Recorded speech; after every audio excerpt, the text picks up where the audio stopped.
अस्सलाम वालेकुम, मैं हूँ अलीना शिगरी। आप देख रहे हैं मेरा YouTube channel. Please like share subscribe ज़रूर कीजिए। आज का वीलॉग 3 बड़े धमाका खेज मौज़ूआत के गिर्द रिवॉल्व करेगा। सबसे पहले हम बात करेंगे एक ऐसे तारीखी मुआहदे की कि जिसने दुनिया भर में एक तहलका मचा के रख दिया है, पाकिस्तान की पोजीशन को दुनिया के सामने तस्लीम करवाया, बल्कि ना सिर्फ ये एक आलमी तवाज़ुन को भी हिला कर रख दिया है।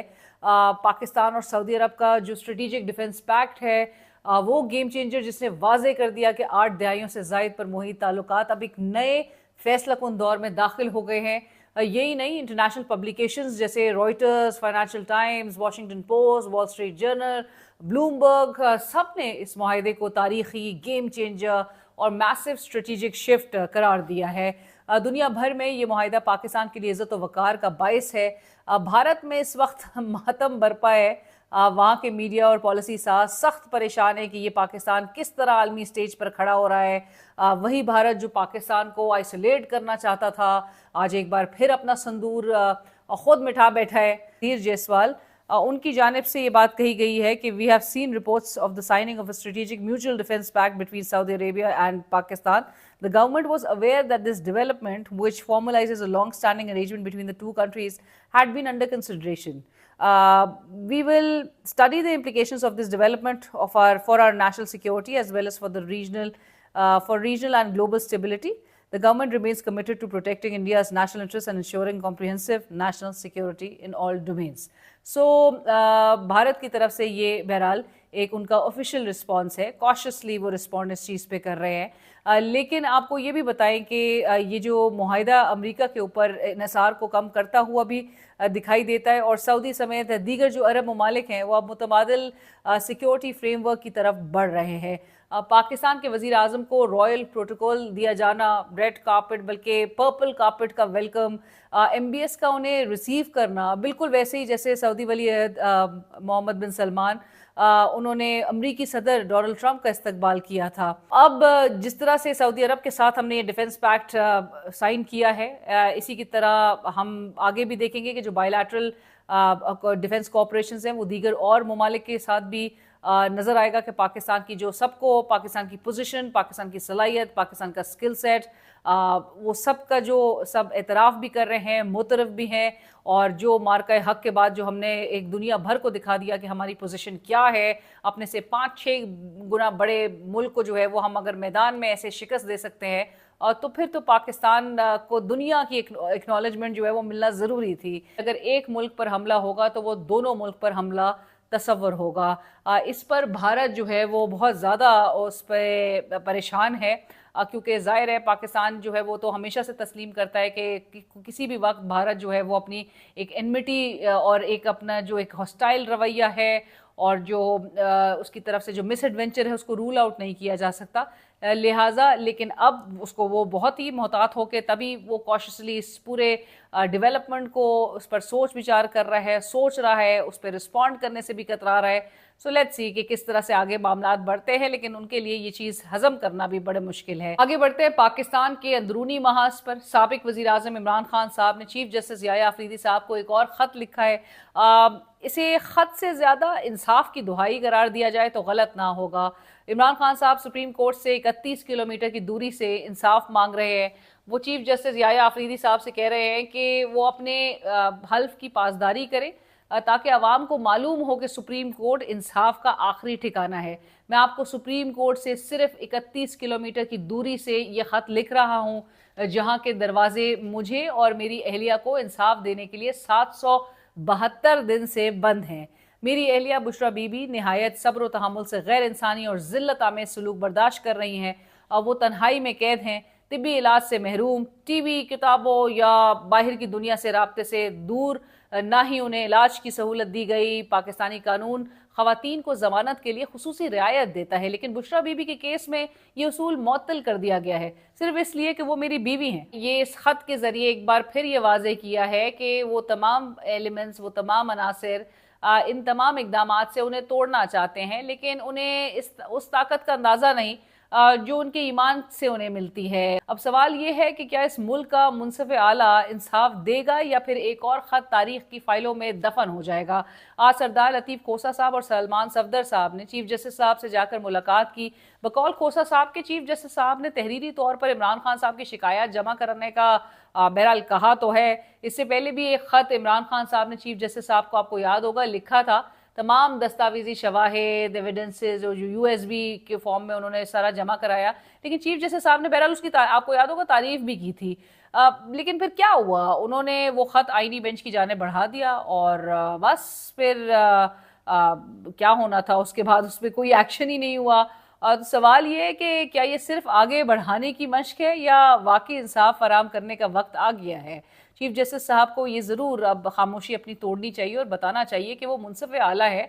क्या वो वाकई में जो तनकीद उन पे हो रही है कि उनके बस में कुछ नहीं है, वो कुछ नहीं कर सकते, क्या वाकई ऐसा ही है कि वो कुछ नहीं कर सकते? क्योंकि उनके टेन्योर पे तो सबकी नज़रें थी, क्योंकि उनसे पहले वाले जो है उन्होंने जो कुछ मेस्ड अप एक पूरे माहौल बना दिया।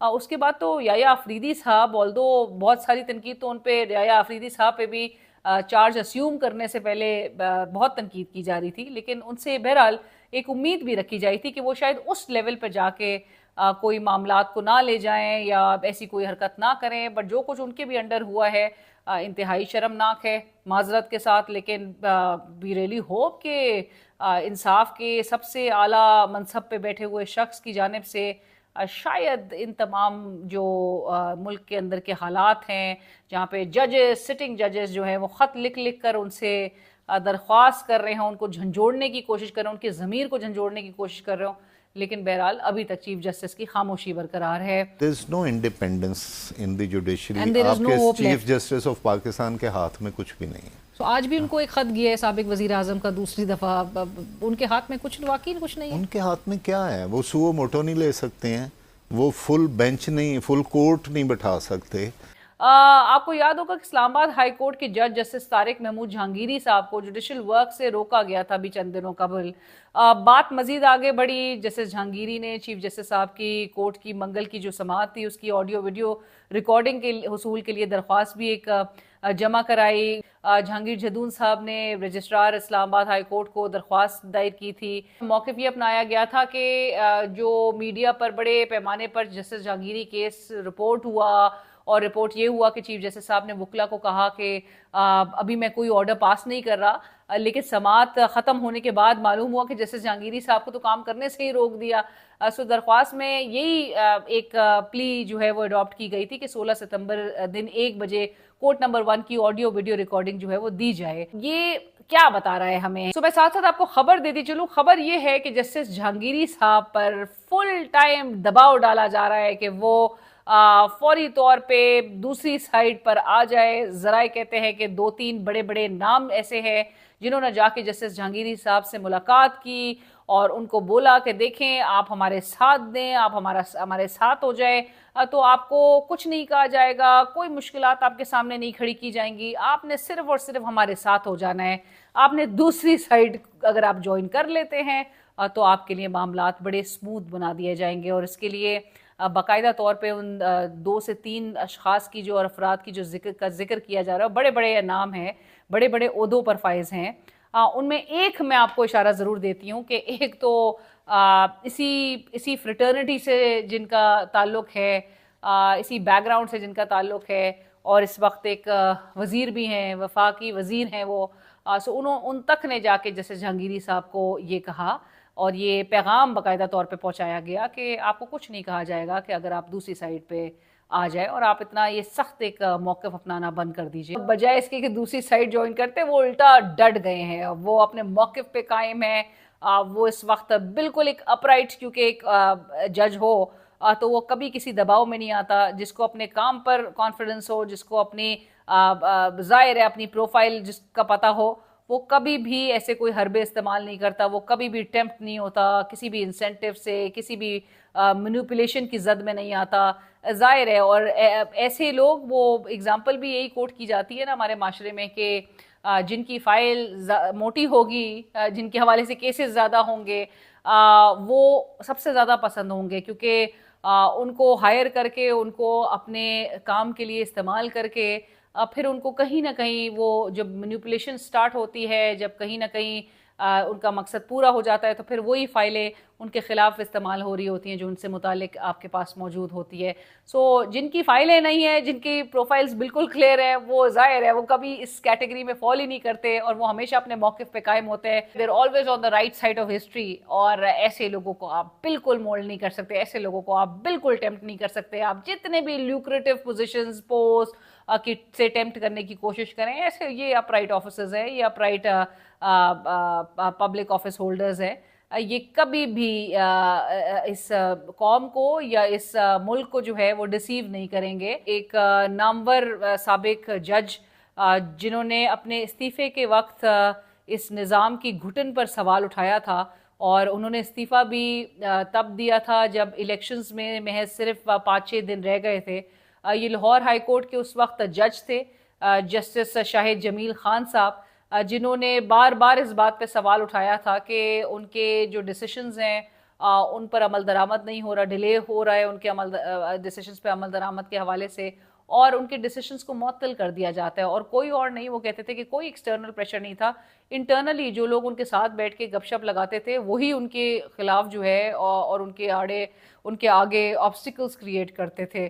सो आज वो मेरे प्रोग्राम में थे और मैं उनसे यही जानने की कोशिश कर रही थी कि क्योंकि उन्होंने 2 फरवरी 2024 को इस्तीफ़ा अपना जमा कराया था और सदर साहब को अपना इस्तीफ़ा दिया था, तो उसके बाद से लेकर अब तक उन्होंने क्या देखा अदलिया में। और जिस तरह से जस्टिस शाहिद जमील खान साहब जो कि अब रिटायर्ड है, उन्होंने पिछले जो 1-1.5 साल का अरसा था उसका हवाला देते हुए, और फिर ये जो निज़ाम में जिस तरह से सिस्टम की घुटन का वो बार बार हवाला देते आए, वो कहते हैं कि आज़ाद जजेस को सलाम है, लेकिन हकीकत ये है कि 50 साल तक अदलिया की तबाही का बोझ हम उठाते रहेंगे और इंस्टीट्यूशन को दोबारा से खड़ा करना होगा।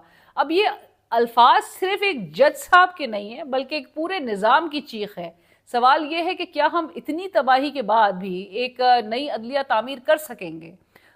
ये इंतहाई एक अलार्मिंग बात है, क्योंकि हमने अदलिया की सिर्फ इंडिपेंडेंस को अंडरमाइन नहीं किया, हमने पूरा एक इंस्टीट्यूशन तबाह किया है।